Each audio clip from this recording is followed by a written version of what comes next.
Hello, everybody. Good evening. Hope everybody is doing well on this Saturday. I promised some friends that I will do it today for sure. So I thought I will renew the series, Personality Development. Um, I mean, very beginning, where I was very young, I read Dale Carnegie's books, Um, so that was very fascinating to be in India and able to read something like that. But that was very early when we really didn't know about this self-development and positive psychology and self-help books and all these words were not there. But the book was fascinating. We were a lot of book readers, fiction, non-fiction, and all that. Why I am quoting that book is he talks about how to um, improve your public speaking and how to improve your relationships, your friendship with people, and all that. From then onwards, we kind of realized there is a development of Buddha character, moral development, and all that. Our school was something. Later on, I was able to really recognize that, but at the time it was happening, we thought it was normal. Our teachers were very involved, very much cared about our development, and they just didn't teach only lessons, but they also observed how we are, reading, paying attention, developing the spirit of help in the classroom or around the school. So they really took our attitudes, what kind of behaviors we were exhibiting. And I remember I used to be good, very regular about doing homework. And also really scored very pretty good too, the tests and all that, right? So considered one of the top students, so I had all the you know attention by the teachers. And then one day I think I slipped up. I didn't do what I'm supposed to do, just out of sheer involved in a cricket match or something. I didn't have the time or something, and immediately my teacher noted that, and he said, "What happened to you? Don't let this go to your head. You got to do your homework. You have to, that kind of thing." So that was a phase when teachers really took character or moral and civic development of the students, and that was not considered like a encroaching on our freedom or um, really abuse or anything like that. There was genuine affection and love. you know so we took it for granted, but it was very rare, I think. uh, our class did so well. Ours was that in the high school, you study up to 10th standard and then you take an exam to go into the college, right? So we kind of, all the students in our class really passed. That means that they all made it to the college. And so we were, our headmaster, who was here, they called him Dean, he was given an award because he had 100% of results, and he is so special for us because he taught us history, he taught us English, he taught us maths, right? He was very instrumental in many of the traits we developed and we kind of understood and all that. I took a book to him on our last day when we were leaving the school, and we knew we will not be coming back, right? So he wrote in that, that's called autograph book, right? That was with the kind of tradition there. So I took it there, and he wrote to me uh, in my language. He wrote to me, "Atma Sundari, Aradhinchu." What does it mean is worship the inner beauty of the soul. That was, I didn't know anything about it, but he explained to me that he said, no matter how you make whatever things you gain, always look for the beauty that is inner in every person. And that's you can call it soul, or you can call it energy, you can call it personality, whatever. But what the person made of, what the person shows, how loving he is, how kind he is, that kind of thing. That kind of really set me in this travel of going on the journey of discovering that beauty within. Not only in myself, but in also other people too. So uh, that's the development of personality he kind of inculcated with us. I thought I'll share that with you. Hopefully, that's not too much, but that's something that was there in our upbringing, all the time.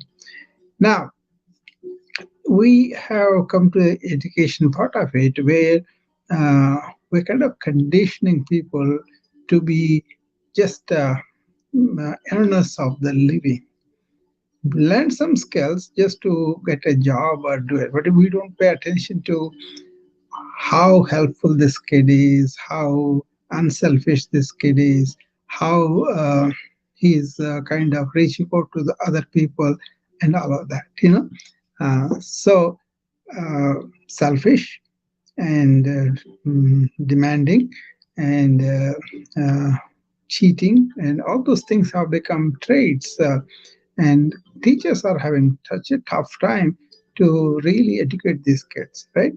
Um, it so happened the town I practiced for so many years had this high school, and the teachers used to come to me because many of them are very anxious because they had this very rowdy and non-compliant kids in the classroom, and they were not able to control them at all. So they used to come, and surprisingly, I came to know there were so many kids committing suicide in that school also. So all in all, the debate that happened with the teachers were, what is their role? How could they do something for the kids about the personality development? And they told me that they are not allowed to go into any of those areas, and people have to learn what is personality on their own. But then a lot of people get into trouble because they don't know what that is, why that is important, and what kind of things they should nurture inside, and what kind of things they should be having stimulus from the family, from the society, from the education system, and all that. And then you all know that I pay a lot of attention to the ancient wisdom, and some of the texts are so keen on developing that inner self, right? Or recognize the self, and then really understanding your ego and transcending that, so that ego will be your slave, not your master, right? So that's a bigger thing. But what I'm talking about is, as kids are and people embark on the journey of really having a personality, having confidence about them, about dignity about themselves, about having this intelligence of not only IQ but also emotional, and maybe spiritual comes later. But initially, as the people are getting better at making a skill and making a living, and then also reaching out to the other guy, right? Not everything is a transaction, but like a giving from the heart. So, in terms of development of the personality, I come from that angle, what you are inside. Only you know, right? Lots of times. And where are you going in life? What is that you want? I think these things have to be reflected on, and then find out some things from the noble characters like Einstein, how humble he was. He had so many discoveries, but then he said, "I don't know what's the big deal. They may go talk me. I don't say anything, that kind of thing about me, and they all make a big deal out of it." See how he cast aside all his greatness and everything, and he's great because of that. And but if you look at other figures also, they are like humility and not really getting this to their head. You know, uh, you take African president, or you take the sages or some of those instruments. I go there all the time. Hi, Alka. So a lot of people, especially nobler people, sacrifice their life for some society reason. They should be brought back as role models. But now we see um, the sports people, the entertainment people, and they're not that is they're bad people, but is that enough? So do they have to find out something deeper when you look at the personality? So I'm talking really about the young kids, young adults that can use this kind of uh, understanding or really wonder about how to handle things from the lives of Nelson Mandela I was mentioning about, or Gandhi, or any of them like that, right? Einstein, I mentioned already.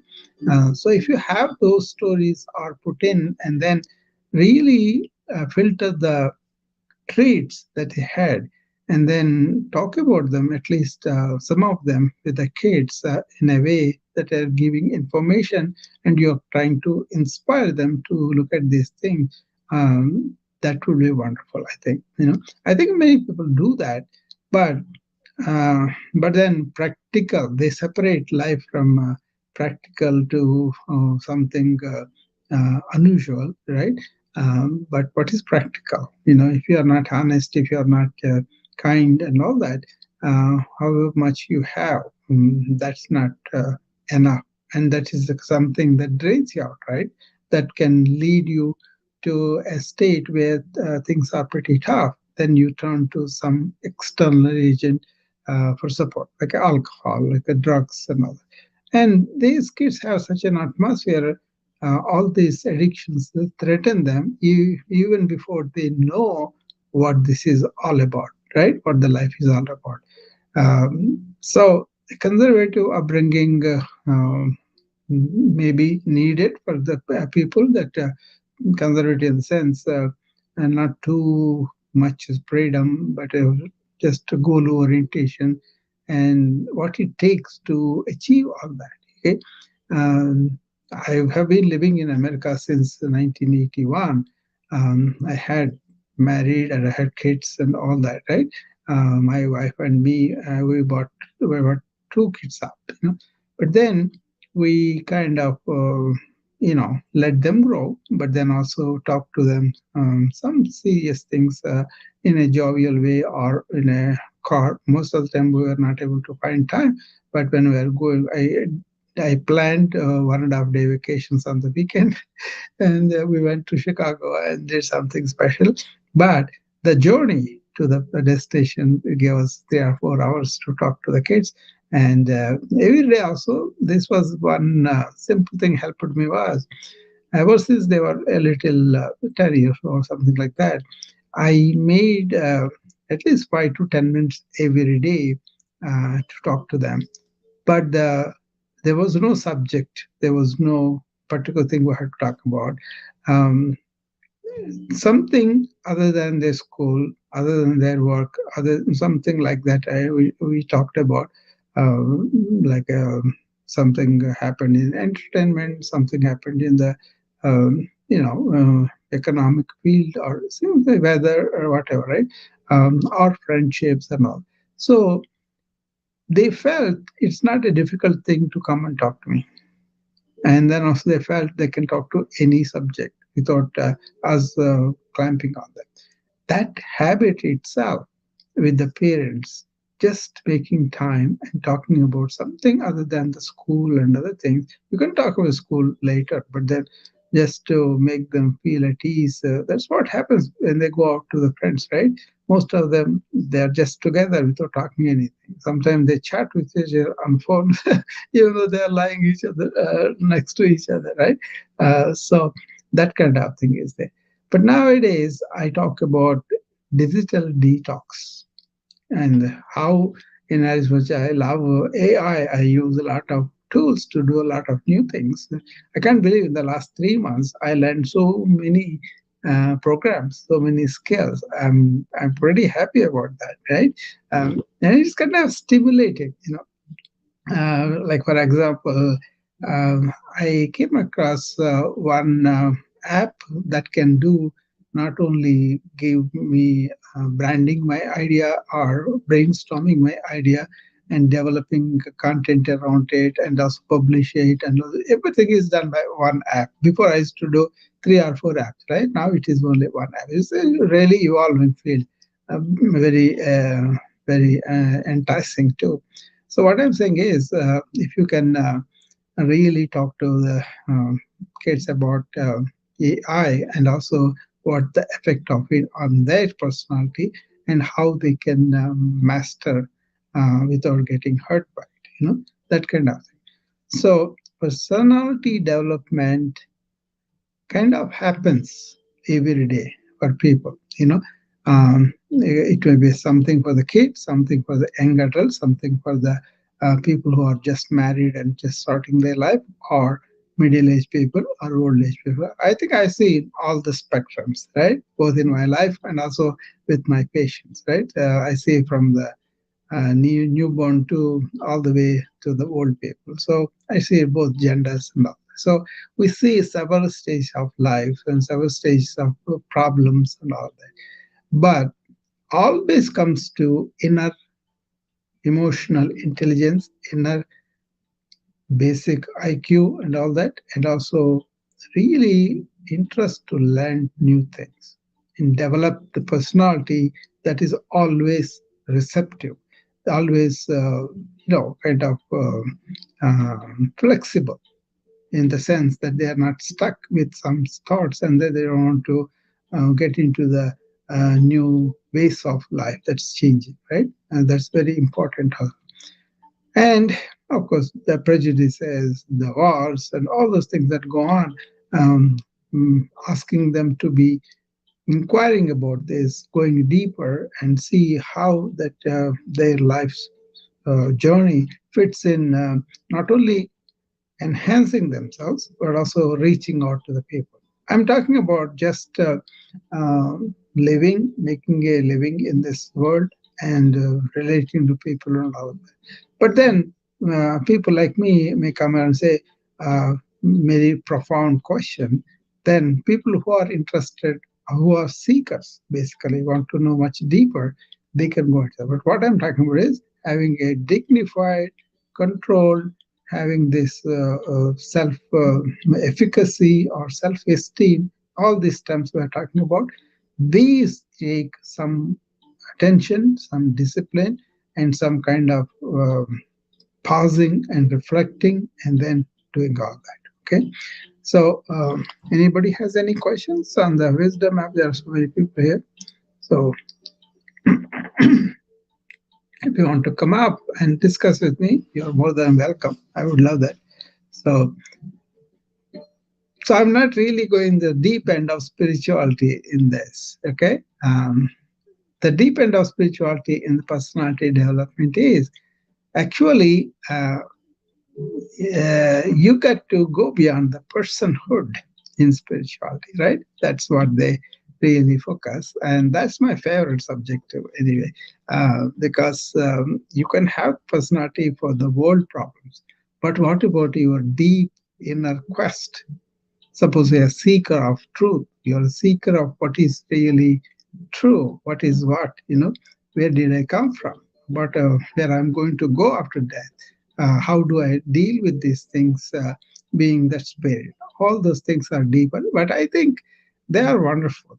Once you have that clarity, all the struggles of being a person and developing that personhood and dealing with that personhood in the world, and also the problems that come because two persons have clashes because both have different egos, all those things are kind of, you know small affairs compared to what you want to go and seek internally and find out the answers.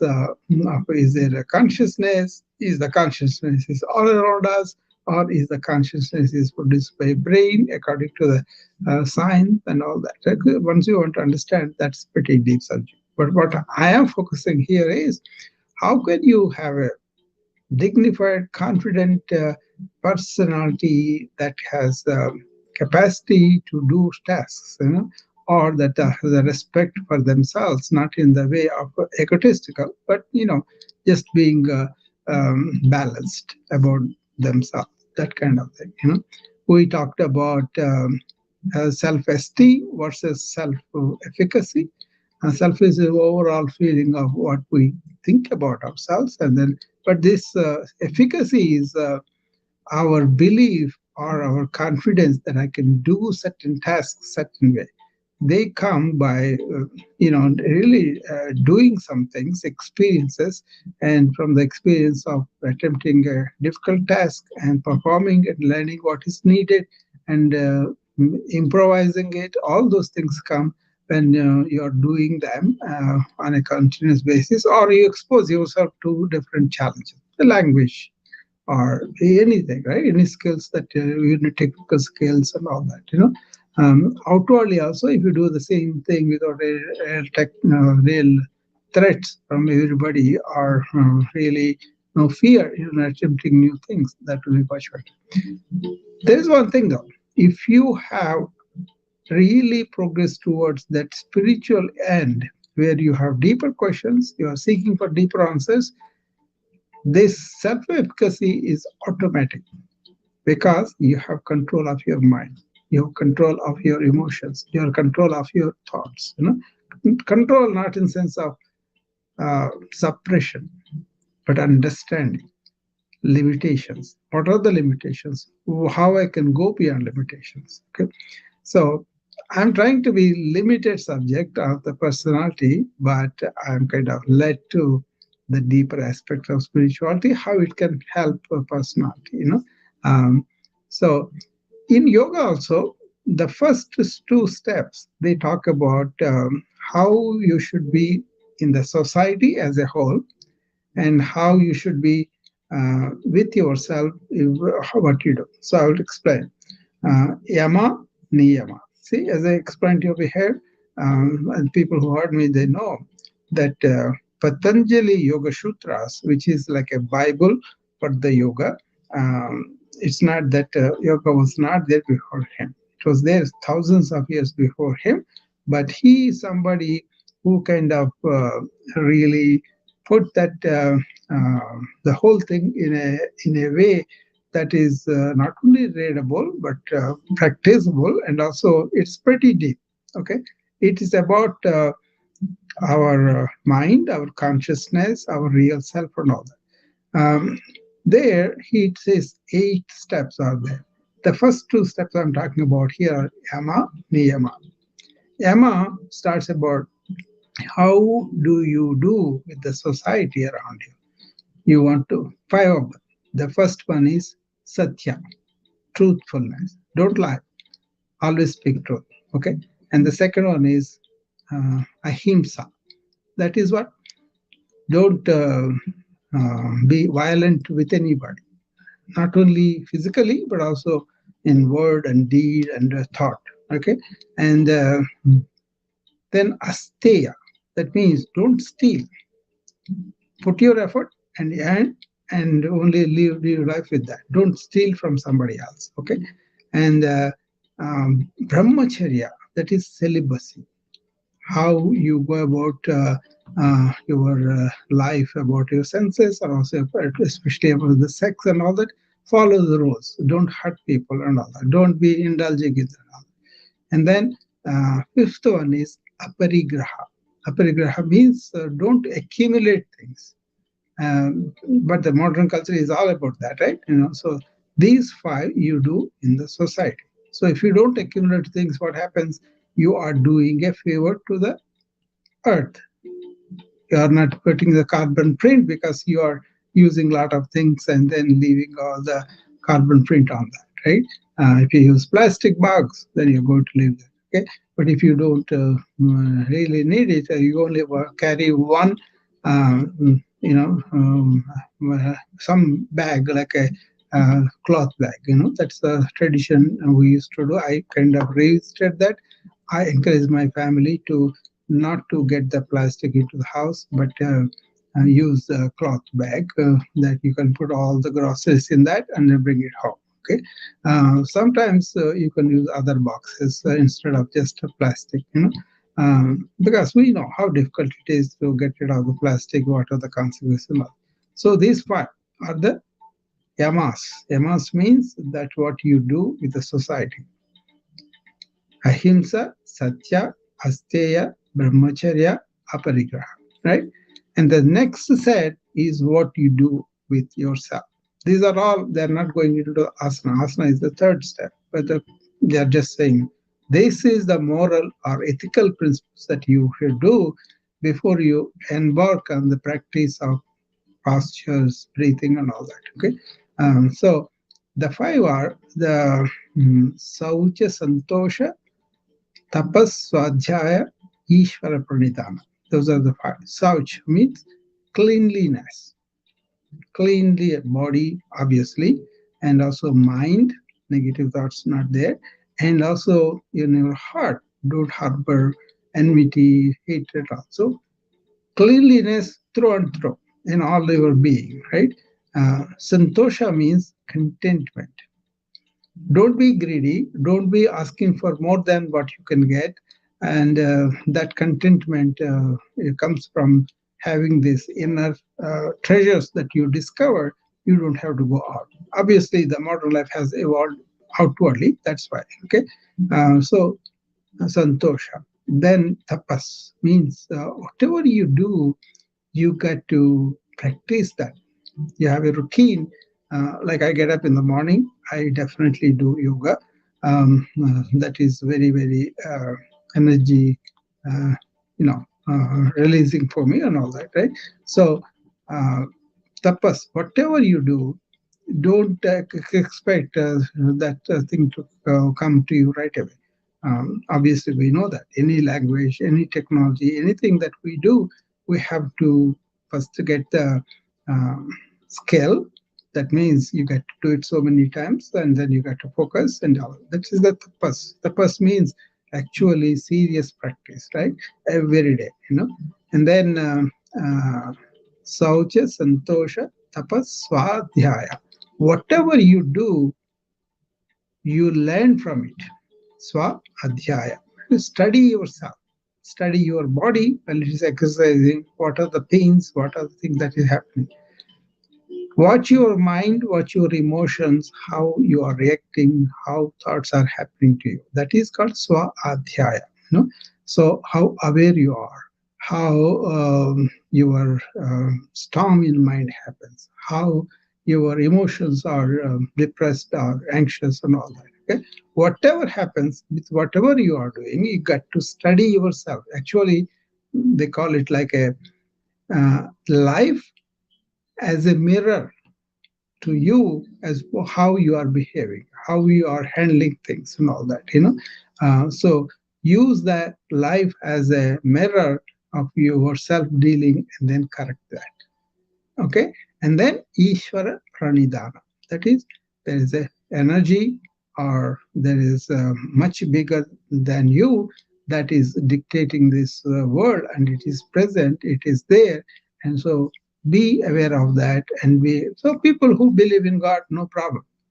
But people who don't believe, even Einstein said I believe there is an energy that is controlling the whole world, that kind of thing. So you kind of, by the way, all the scientists, they may start their life rationally, that means question it, find it, objective data, and all that.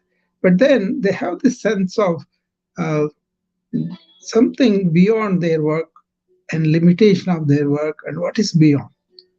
And then they become more submissive to the power, like a surrender. Ishvara pranidhana means surrender to the bigger self. Okay, so these are the five. For the what we do. The other five are what we do with the society. They play a big role in developing what kind of person you are. Are you are lying, violent, with stealing, and you know going around all over, not celibate, and also you are accumulating all that. Modern life encourages a lot of these things, but you want to find balance. Look at what you need, what between that, between the consumerist oriented, commercialism oriented, all that society is pushing us into that or not. So that is how we kind of see ourselves. We don't judge anybody, but we ourselves we can see what's my relationship by world outside to the people around me, or even here when we come, because we talk like a um, community, right? And then what I'm doing every day with me, how am I keeping my instruments of body and mind? Am I keeping them clean? Okay, am I keeping my desires and cravings and all that limited? Am I really practicing, putting real effort into learning things, into doing things? Obviously, people, without them knowing, also they will be very. The person who is concentrating usually is the one who learns a lot. Vivekananda, he said something very striking. He said, "If I had to go back to study again, I will learn how to concentrate first and then study all the subjects." So the focus, the concentration, attention is a big subject these days because of the many interruptions we have with this technology. Our attention span is going down. That's obvious, right? And as somebody who really knows the value of the focus, and I can be just focused and not thinking anything, just to be in the flow. By the way, I do the course on flow for a lot of executives, how to be in the flow and enjoy the work, and also develop a capacity to de-stress ourselves as we are working. That's a special thing. We can talk about it later. But then these kids, they are given these phones very early, and the phones have the entire world coming to them. So they are not going to listen to you because they are getting everything from outside. And also the way focus is taken away for them. That's a serious issue. Many young girls are having this issue, and that is leading into the worst possible thing is the suicide. So anyway, that's a different subject. So these are the quotes from Patanjali Yoga, which is a system of, if you take it, a book called Flow. In that Flow, the Russian author, Michael something, he wrote, he had so many systems that he studied about concentration, attention, focus. But he said this Patanjali Yoga Sutras is the probably top. It figures on the top about developing focus. So lifestyle according to those 10 principles, and then what you do is you kind of work on the asana. That's the third step, which is posture. And then fourth is pranayama. Pranayama is actually managing the energy, right? That comes into us with the breath and all that. Okay, prana. Prana is that life force that we have, and that gives us all this energy and everything. That's the one you have to focus on. And then you get to focus on the senses. That's the fifth step. Focus on first. Still telling the senses, okay, I'm going to withdraw you from the world. because we're going to focus and concentrate. That's the aim of the yoga, right? We're going to do that. And the last three steps are for the mind to work on itself to get to focus. So first one is called dharana. That is really focus, concentration, and all that. And the next one is meditation. That is, you focus, and after focus mind, you have one thought, and you stay with that one thought. That is the meditation, right? And then last one is samadhi, where you go beyond this one thought, complete absorption into thoughtlessness. So then the yoga, he says, yoga, chitta, vritti, nirodha. That modulations of the mind because of the thoughts and all that, that is completely arrested in yoga. And then the next step is, when you do that, tada drashtu swarupe avasthana. Your real nature, you will be landing. And that is blissful, serene, thoughtless, and very kind of solitude of mind, serenity, peace, happiness, and all that. So that is the essence of the yoga, where all this, you know, turmoil in your mind, everything will be calmed down. Even though external circumstances are pretty disturbing, you have the ability to be calming down. That is the self-efficacy I'm talking about. You can develop that ability, and you can be handling things without reacting so much with your emotional. See, right now what is happening, anything small thing happen, immediately it triggers to people to large extent or small extent, and then they pursue that agitation, the triggering, and then they go and they get upset, and all these things are happening. But when you withdraw the senses, you don't have the stimuli. When you're focusing on yourself, and when you are meditating and you absorb yourself in that, that is the status very, very healthy. And most of the people who are self-realized, they go to samadhi very easily. And otherwise, some other people during meditation. All these things take years and years for a lot of people to even to understand Patanjali Yoga. I say in people who are studying for 30, 40 years. You don't have to understand, just to put it in a nice way. See, the traditional ancient wisdom, these major books, they have this habit. They state in the first two lines what they're going to tell you in that whole book. So, first line it says, this is the yoga. That's what the first line says, yoga anusasana. That's the first line. The second line itself, yoga chitta vritti nirodha.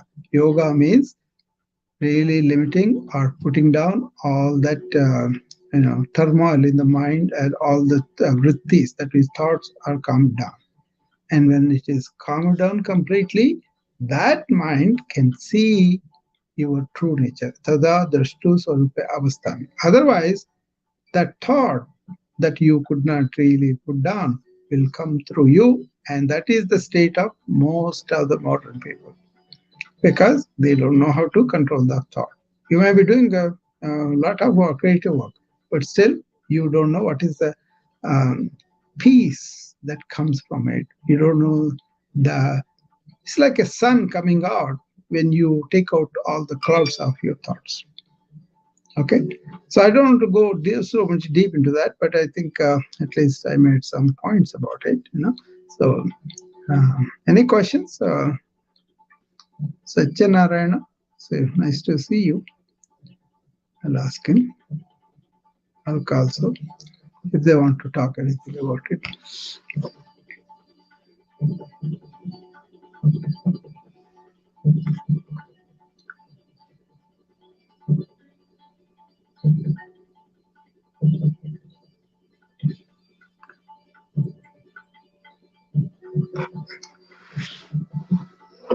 So many of the things I'm trying to water down these talks, because I don't want to go to the deep end of the spirituality. But if somebody is interested, we can go into that. Otherwise, I'm going to focus on somebody who is really wanting to know what is my personality and how I can improve it so that I can gain the skills of vitality, health, and also concentration of the mind, and use my body and mind not only be healthy but also to be useful in making my way around the world, and also my ability to form relationships and thrive and also contribute to society. That's what we'll focus. But then people will want to go beyond that. They have everything is there, but then they want to go beyond their character, their inclinations, their conditionings, and all. They are there. There is another angle in the ancient wisdom is about the energy, the bio acting. Okay, somebody wants to come up. That bioenergies, how they influence our mind, heart, and body too. Hi, Hello, how are you? I'm good. How are you? I can't complain. I've been listening in. And I was like, I have a question. Yeah. Good. I was just having a discussion about this earlier today. Hmm.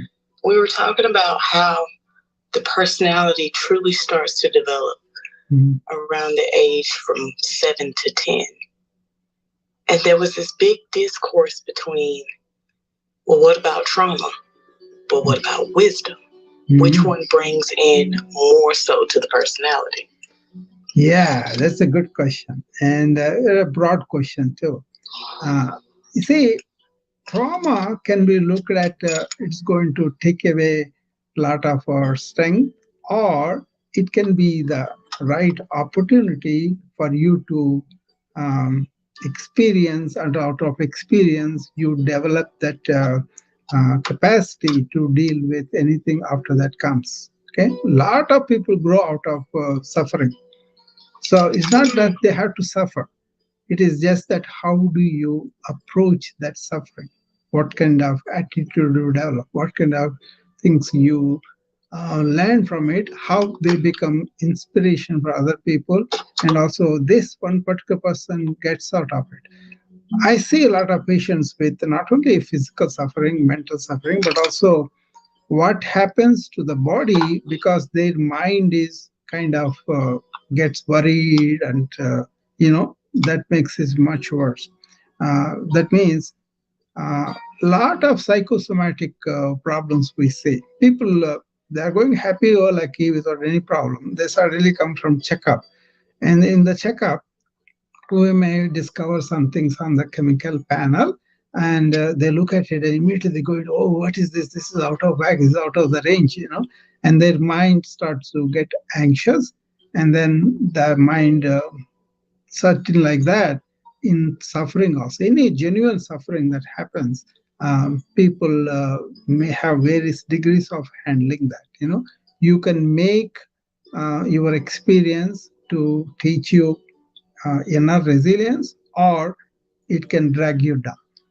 You see, if you can really put that aside, only take the lesson, and the next time you do something, you use that lesson because you know better now, then you will gain the strength. But a lot of people don't pay attention and don't really, they want somebody has to tell them all the time, but they don't want to draw upon their own experience. That is the self-efficacy I was talking about yesterday, where from your experiences you draw the strength because you have gone through it. Next time you're going to handle the situation better. That makes a lot of sense. Yeah. And that makes it such a wonderful thing. As human beings, we have this intelligence that we can look at our own experience and say, hey, and then also experience of other people. That's why I quoted about nobler people like Einstein, like a Nelson Mandela, all those people. I have a favorite story about Nelson Mandela. He was jailed very young, right? And he spent a lot of his best of his life in that jail, right? In the jail, what he did was he wanted to really overcome all the anger, all the hatred, everything that coming, and then he did, you know. Then he was released and he became president, and he was invited for a lunch somewhere, and then he was sitting down having lunch with other people, and he saw a man standing way out there, and then he points to the guards, bring that man here. And that they go and say, president wants you to come. So the man comes, but the man is shivering, you know. And then Nelson Mandela invites him, come and sit down with us and eat, right? The man sits there all the time. He was shivering, and then he eats and goes away. Then the guards are puzzled. They ask, what's going on, sir? You offered him food and you're friendly, but he's shivering. He said, this man was a guard to me, and he kind of abused me in the jail. And as I was eating, sitting down, he used to come behind me and urinate on me. But look at Nelson Mandela, what he did. He let that go. He kind of, kind of forgave him. He removed that whatever that reaction that normally people have, so that he didn't have. Because he had gone through that kind of thing, millions of people are saved because he didn't want to go and kill all the whites and all that. He didn't want to lead the country into civil war. But Nelson Mandela, going through those experiences and going beyond it and discovering his nobility. You see what I mean? I see what you mean. Yeah. That leads me to another question. Yeah. I've run into this a lot in meeting people, where whether it's their trauma or their wisdom, it is almost gaslit into saying it's not that bad or it's not that good, so to speak. Yeah. And they have trouble trusting their own personality because they're being told everything about them is bad. Yeah. What can we do about that? See, listen to this statement, what I'm going to say. Pain is inevitable. Pain in any way, right? It is going to come to us. But suffering is optional. So if you take something as trauma, the pain that is coming, and then you say that should not happen to me, that's not the truth. It will happen to all of us. In some form or other, we have the pain coming in, right? But then what is your reaction to it can make it suffering or not. Okay? So if you have a disease and then you do whatever you can do, but then you don't have an alternative, it's an incurable disease, and then everybody is going to die at some time. But then your attitude makes it so much different. That's why if you think, oh, I'm traumatized, who is that I, that ego? Oh, I'm traumatized. That means the implicit thing, expectation is, I shouldn't be suffering at all. I shouldn't be having any pain. But you are inviting suffering by yourself, by your reaction. This is the age-old ancient wisdom, where whatever insult comes from you outside, not insult, any trauma, anything comes up, that is you cannot avoid. That's the first arrow. But the second arrow is what you do to yourself by the reaction. And that differs, though. Not everybody reacts the same way. But they can learn, and they can be taking them into stride and not allow their mind make it much worse than what it is. So it is all your mind, how it reacts, how it goes, you got to understand, and you got to come out of it. Wise word. Well, those were my two questions, and you answered them pretty thoroughly. Yeah. I've been enjoying listening to the talk because this is something I've been studying. Yeah.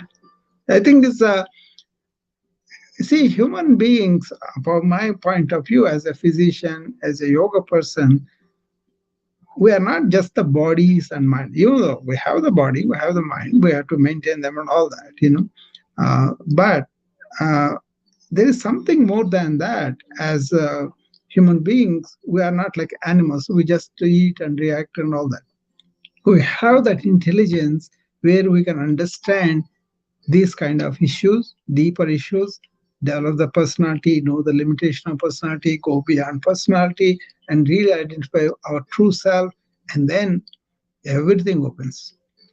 It's joyful to be a human being there. Any what may come, any number of troubles and all that. We won't complain, but we'll try to.